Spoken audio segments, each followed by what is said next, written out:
iya, Vel. Pak, saya mau resign hari ini juga. Ada sesuatu yang urgent.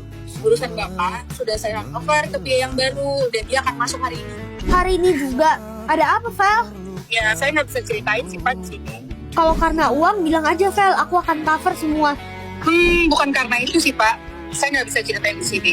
Hari ini pengganti saya masuk ya Pak. Tapi, Vel. Maaf Pak, saya tinggal dulu ya. Tapi, Vel.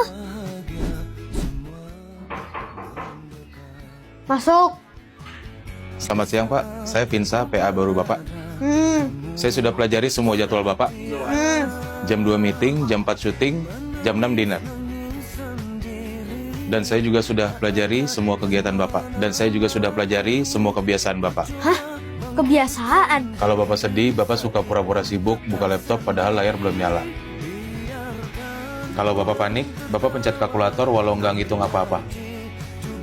Saya udah lama kenal Bapak kok. Hah?